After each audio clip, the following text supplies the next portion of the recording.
Last year, Singapore's income gap fell to its lowest point in a decade, 0.379. The Prime Minister said it out loud. Inequality at a record low. Here is the part that does not fit. Over those same 10 years, the poorest tenth of this country saw their real income grow 4.8% a year. The richest tenth grew 0.4. The top barely moved.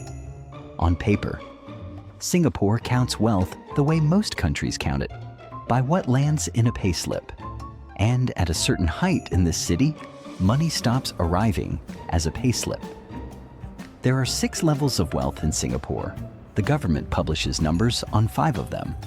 So where does the 6th one live? Start at the bottom and climb.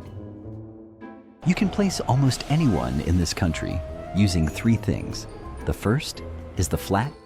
Nearly 80% of Singapore's 5.9 million residents live in a home built by the Housing and Development Board. 3-room, 4-room, 5-room. The number is a position. The second tell is the car. A man at a void deck table explaining his week to his neighbor. I bought the certificate first. The certificate? The paper that lets me own a car. 10 years of paper? Then I buy the paper again. And the car? The car was the cheap part. He is not joking. In Singapore, the right to own the car is priced separately from the car, and it expires, which makes a license plate a receipt. You can read a household off a bumper. The third tell is the postcode. District 9, 10, 11, Bukit Timah. Tanglin. Names that do more work than any number. 3 signals. Flat, plate, postcode. Most people here can read a stranger's position in under 4 seconds, and nobody teaches them how. That is what makes this country unusual. The ladder is public. It is drawn in concrete, printed on a windscreen, written into an address, and then about 2/3 of the way up, it stops being readable at all. Here is how the middle of that ladder got built. The Housing and Development Board does not just build flats. It sells them to you, and it lends you the money, and the money it lends you is your own. Every working Singaporean pays into the Central Provident Fund. It is a retirement account. You cannot touch it, except for one thing. You can spend it on a house, so picture your pension as a locked room with one door, and the door only opens onto property. That is the machine. A country that turned its retirement savings into a nation of owners. It worked. Singapore's home ownership rate hit 91.2% last year.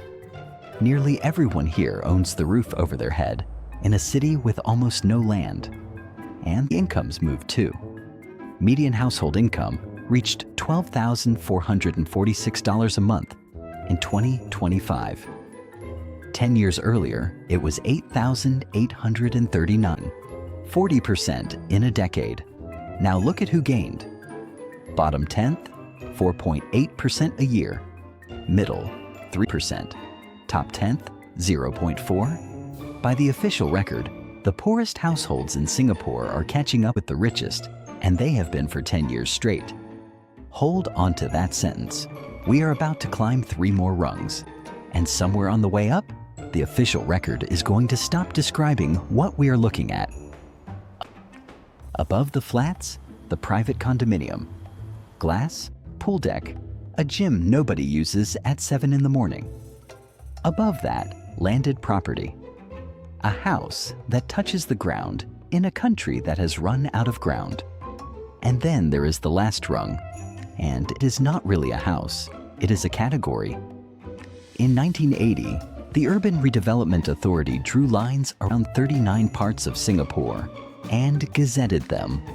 The document said these areas were to be protected from what it called the intrusion of more intensive forms of housing. Semi-detached houses, terraces, neighbors. Inside those 39 areas sit the good class bungalows.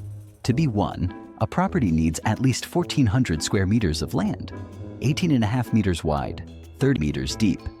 And the building itself may cover no more than 40% of the plot. The rest has to stay empty. That is the point. You are not buying a house. You are buying the space where a house is not. There are about 2,800 of them in the entire country, and you cannot buy one unless you hold a Singapore passport. Permanent residency will not do it. Foreigners have to apply to a government unit for permission, and permission is almost never given. So this is the one rung on the ladder that money alone will not lift you onto. You can be a billionaire in this city and be legally barred from the top step. In 2019, a bungalow at 33 Nassam Road sold for $230 million. 84,000 square feet. $2,721 for every square foot of dirt. It was the highest price ever paid for a house here. The buyer was reported to be Eduardo Savarine, who co-founded Facebook and who took Singapore citizenship. Which brings us to the thing nobody says about the top of this ladder. Every rung we have climbed was built by somebody, and they live below the first one. At the end of last year, Singapore held 1.44 million foreign work pass holders, more than before the pandemic. 1.08 million of them are work permit holders, 3/4 of the entire foreign workforce. A work permit is not a visa to live in a country. It is a document tied to one sector and one named employer. Construction, marine shipyard, process, manufacturing, services, change the employer and the permit ends. The employer pays the government a levy for the privilege of hiring you, $200 to $900 a month, depending on your trade and your skill tier. Before wages, before housing. That is what you cost the company simply by existing on the island. Work permit holders in construction, marine and process are up 25% since the start of 2022. They poured the void deck where the man explained his car certificate. They finished the pool deck on the condominium. They laid the driveway at 33 Nassam Road. Every rung of this ladder passed through their hands on the way up. And when the government publishes the median household income and the income gap and the number that made headlines last year, none of these men are in it. Household income surveys count resident households. A bunk in a dormitory is not a household, so the bottom of the ladder's outside the measurement, which raises a question the record cannot answer. If the floor is outside the count, what else is? In 2020, there were fewer than 400 single-family offices in Singapore. By last year, there were more than 1,400. A family office is a private firm that exists to manage the money of one family. One family, one company, professional staff, closed to outside money. They came for two numbers, Section 13O and Section 13U. 13O takes $10 million. Bring that in, meet the conditions, and the qualifying income of your fund is exempt from Singapore tax for 5 years. Renewable for 5 more. 13U takes $50 million. 10 years. Now here is why the whole video has been walking toward this. That money does not arrive as a salary. It sits in funds and trusts and holding companies. It grows there. It is spent from there. Nobody at that level is paid a wage that a survey could record, because being paid a wage is the least efficient thing a person of that size can do. The household income tables measure households. The Gini coefficient is built from those tables. 1,400 family offices are not households. So when Singapore's income gap fell to its lowest point in a decade, and the top tenth of earners showed growth of 0.4% a year, both of those things were true. And neither of them described the top of this country. Number did not fall because the distance closed. It fell because the far end of the ladder stopped being measured. 6 levels, 5 of them counted. If you want to see what happens when the uncounted money finally shows up in public, watch what we found in Singapore's $3 billion money laundering case.